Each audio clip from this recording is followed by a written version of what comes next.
కృపామయ TV వీక్షకులందరికీ క్రీస్తు వారి పేరిట శుభాలు వందనాలు తెలియజేస్తున్నానండి. దేవునికి విరోధులు ఉంటారా? ఉన్నారండి, చాలామంది ఉన్నారు. మనుషులే. ఇంకా చెప్పాలంటే క్రైస్తవులలో ఎక్కువ మంది దేవునికి విరోధముగా మాట్లాడుతున్నారు, దేవునికి శత్రువులుగా తయారైపోతున్నారు. 34,000 డినామినేషన్స్ ఈ భూలోకంలో పనిచేస్తూ ఉన్నాయి. ఈ 34,000 డినామినేషన్స్లో నిజంగా దేవునిని ప్రకటిస్తున్నటువంటి సంఘాలు చాలా తక్కువ. దేవుని పేరు చెప్పుకుని డబ్బులు సంపాదించుకోవాలనేటువంటి దృక్పథంలో ఉండేవారు ఎక్కువగా కనిపిస్తూ ఉన్నారు. సమూయేలు మొదటి గ్రంథము 2వ అధ్యాయం 10వ వచనంలో యెహోవాతో అనగా దేవునితో వాదించువారు నాశనమైపోతారు అని ఒక మాట ఉంది. దేవునికి విరోధముగా మనము మాట్లాడి తప్పు చేసి ఆ తప్పుని పాపముగా మార్చుకొని శిక్షింపబడుట కంటే దేవుని ఎదుట మన పాపములను ఒప్పుకొని క్షమించమని అడుగుట మేలు. మత్తయి సువార్త 12వ అధ్యాయము 31వ వచనంలో యేసు ప్రభు వారు మాట్లాడుతూ ఆయన శిష్యులతో, మనుషులు చేయు ప్రతి పాపమును దూషణయు వారికి క్షమింపబడుతుంది, కానీ ఆత్మ విషయమైన పరిశుద్ధాత్మ విషయమైన దూషణకు పాప క్షమాపణ లేదు అని చెప్తున్నారు. అనగా దేవునికి విరోధముగా, దేవుని ఆత్మకు విరోధముగా మనము మాట్లాడినచో అది మరణకరమైన పాపము అని దేవుని వాక్యం సెలవిస్తూ ఉన్నది. అపోస్తలుల కార్యముల గ్రంథంలో కూడా ఒక మాట మీకు వినిపిస్తాను. 26వ అధ్యాయము 14వ వచనంలో, మునికోలలకు ఎదురు తన్నుట నీకు కష్టమని హెబ్రీ భాషలో ఒక స్వరము నాతో అనగా పౌలు గారితో, అప్పటికి సౌలు అని పిలువబడుతున్నటువంటి దేవుని సంఘమును హింసించుట పరిపాటిగా పెట్టుకున్నటువంటి వ్యక్తి పౌలు గారు ఆయన అంటున్నాడు, నాతో ఒక స్వరము ఇలాగ హెబ్రీ భాషలో మాట్లాడుట, మునికోలలకు ఎదురు తన్నుట అనగా దేవునికి విరోధముగా యుద్ధము చేయుట వ్యర్థము. ఏమండి, I tell you one thing my dear brothers and sisters of my community and other communities, do not fight the church but fight for the church. దేవుని సంఘముతో కాదు మీరు కొట్లాడాల్సింది, దేవుని సంఘము నిలబడుట కొరకు, నిలబెట్టుట కొరకు మీరు కొట్లాడాల. Please work for the God, not against God my dears. ఎందుకంటే మనం ఎవరము కూడా దేవుని యొక్క దూతలతో కూడా యుద్ధము చేసి మనం గెలవలేము. ప్రధాన దూత అయిన మిఖాయేలు దేవునికి వ్యతిరేకముగా విరోధముగా పాపము చేసినటువంటి సాతానుతో యుద్ధము చేసి అతను ఓడించడం జరిగింది. దేవుని దూత చాలు, దేవుడే దిగొచ్చి సాతానుతో యుద్ధం చేయవలసిన అవసరం లేదు. కానీ యెహోవా దేవుడు తనను తాను తగ్గించుకుని నరావతారిగా యేసు ప్రభు రూపంలో మన కొరకు ఈ లోకంలో జన్మించి తన పరిశుద్ధ రక్తాన్ని ఆయన చిందించాడు, కార్చాడు. ఈ పరిశుద్ధ రక్తమే మనల్ని కడుగుతున్నది. దేహమునకు రక్తమే ప్రాణము, మన రక్షణకు రక్తమే ఆధారము. ఇది పాప క్షమాపణ నిమిత్తము. మరి నీటి బాప్తిస్మము ఎందుకు అంటే మనల్ని పరిశుద్ధపరచుకోవడానికి, బాహాటంగా అందరి ఎదుట నేను క్రైస్తవుడను క్రైస్తవురాలును అని నువ్వు ఒప్పుకోవడానికి నీకు అదొక అవకాశము. అయితే ఇక్కడ ప్రధాన దూత అయినటువంటి మిఖాయేలు యుద్ధము చేసినప్పుడు వాస్తవానికి గెలిచింది దూతనే, గెలిచింది మిఖాయేలే, కానీ గెలిపించింది దేవుడే. మనకు కూడా ఈ రోజున సహాయము మనుషుల నుంచి రాదు, ఫలానా వ్యక్తిని దేవుడు ప్రేరేపిస్తాడు. ఇదిగో ఈ సంఘము అభివృద్ధి కొరకు నువ్వు ఒక 10,000 ఇస్తే ఆ అమౌంట్ని ఆ పాస్టర్ గారు ఇంకొంచెం బెటర్గా దీన్ని చేయడానికి వాడుకుంటాడనో, లేకుంటే కొన్ని బైబిల్స్ పంచుతారనో, కరపత్రికలు పంచుతారనో, ఒక సభను పెట్టుకుంటారనో, ఒక పేద కుటుంబానికి సహాయం చేస్తారనో, ఏదో ఒక రకంగా ఒక ఫండ్, ఒక విరాళము, ఒక డొనేషన్ రావడం జరుగుతుంది. అంటే నేనేం ఫోర్స్ చేయట్లేదండి.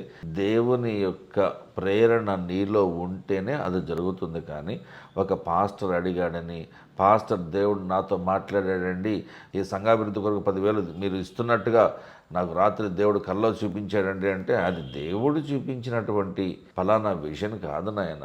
అలాంటి విజనరీలు మనకొద్దు పాస్టర్ గారు. దేవుడు నీకు చూపించిన విజన్ అనేటువంటిది 4-5 సార్లు ఐజాక్ గారికి కూడా చూపిస్తాడు. అర్థమైందా? ఐజాక్ గారికి చూపించింది, నీకు చూపించింది, మ్యాచ్ అయిన తర్వాత అప్పుడు నువ్వు అడగక ముందు ఐజాక్ గారు తీసుకొచ్చి 10,000 నీ చేతిలో పెడతాడు. సంఘాభివృద్ధి కొరకు నాకు దేవుడు ఇలాగ ఇవ్వమని నన్ను ప్రేరేపిస్తున్నాడు అని ఆయన చెప్తాడు. అలా ఉంటుంది. So two way communication maintain చేస్తాడు దేవుడు ఎప్పుడు కూడా. ఇదిగో అబ్బాయి, మీ అమ్మాయిని ఆ ఫలానా ఇంటికి మీరు బియ్యం ఉందండి అని చెప్పని నాకు చెప్పినటువంటి దేవుడు ఆ పిల్లగాడి తండ్రికి కూడా చెప్తాడు, ఫలానా ఇంటి అమ్మాయిని మీ అబ్బాయికి చేయండి, పెళ్లి చేయండి ఇచ్చి అని.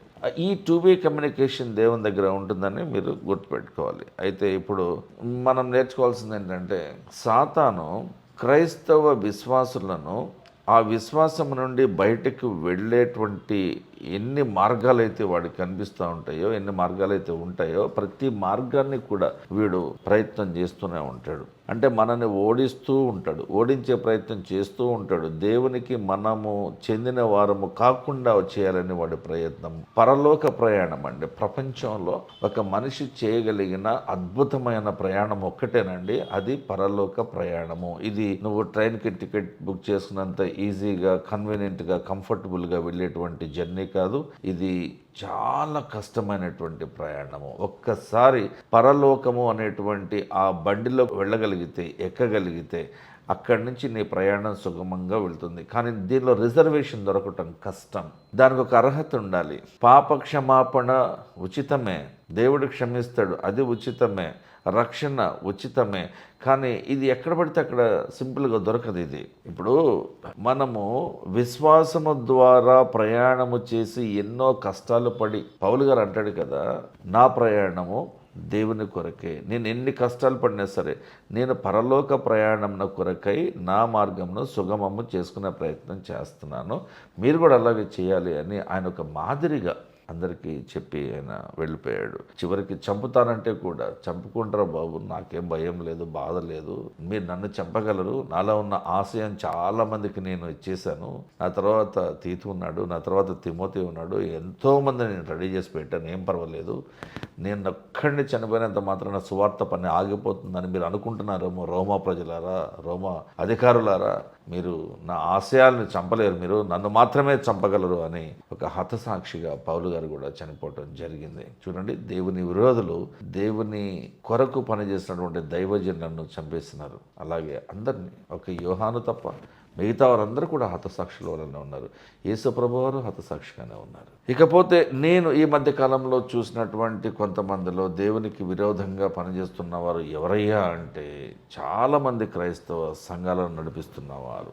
అమెరికాలో ఒకటి ఉన్నదండి, దాని పేరు మోర్మోనిజం. ఈ మోర్మోనిజం కూడా దేవునికి వ్యతిరేకంగా మాట్లాడేటువంటి సంఘమే. ఇక రోమన్ కాథలిక్ సంఘాలు అయితే చెప్పవసరం లేదు, 100% దేవునికి విరోధము, వ్యతిరేకము. వీరందరూ కూడా దేవునికి వ్యతిరేకంగా కొట్లాడుతున్నారు, పోరాడుతున్నారు. డబ్బుల కొరకే సంఘాలను నడిపిస్తున్న వారు ఉన్నారు.